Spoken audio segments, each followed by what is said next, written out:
النهارده بقى هعمل لكم احلى واسهل طريقه بطاطس بالجبنه الموتزاريلا واللحمه المفرومه.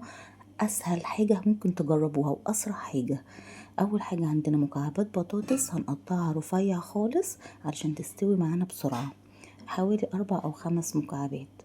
هنطلع معانا لحمه مفرومه هنعصجها، هنحط عليها بصلايه صغيره مفرومه وملح وفلفل ومعلقه سمنه صغيره، وبعدين وحطيت عليهم معلقتين صلصة عشان يخلي لونها احمر مع البطاطس. ده بقى الرز الابيض، رز عادي خالص عملناه علشان نقدمه مع البطاطس. خلاص كان هو قرب يستوي كده تمام. هنحمر بقى البطاطس شوية زيت صغيرين خالص، وهنحمر فيها مكعبات البطاطس. هنشوحها شوية عشان تستوي معانا بسرعة، شوية زيت صغيرين قوي. وبعدين هننزل على البطاطس فلفل اسود، بهارات، معلقة صغيرة من كل حاجة، بصل بودر،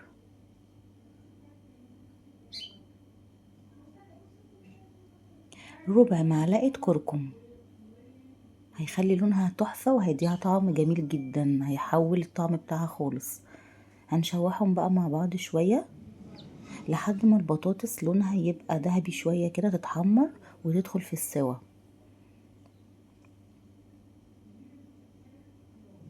مش هتاخد وقت معاكي خالص.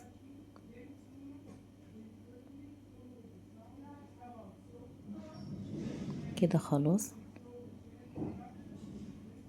اللون كده بقى تمام. هننزل بالبطاطس في صينية،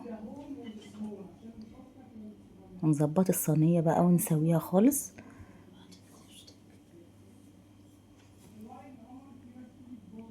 شوفوا لونها كانت خلاص قربت تستوي خالص.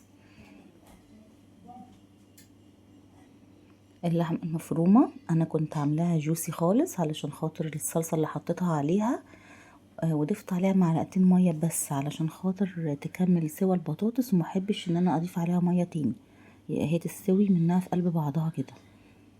هوزع اللحمة المفرومة، هتدي لون حلو قوي للبطاطس الصلصة اللي انا حطيتها على اللحمة.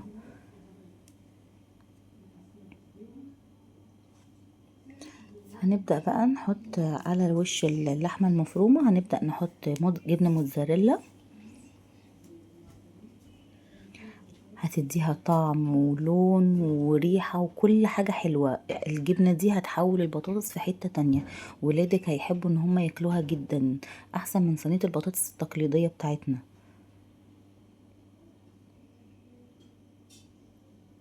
ما خدتش وقت خالص، جربيها بجد مش هتندموا.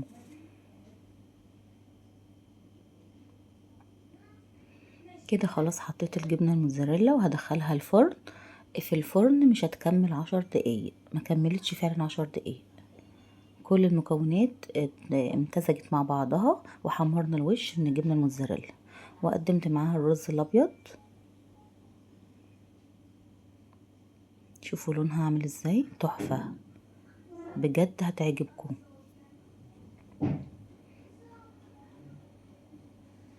حلوة جدا وطعمها تحفة والبطاطس مستوية وكل حاجة بجد خطيرة. الجبنة برضو كانت مخليها طعمها جميل جدا. بصوا لونها، بصوا شكلها فظيعة.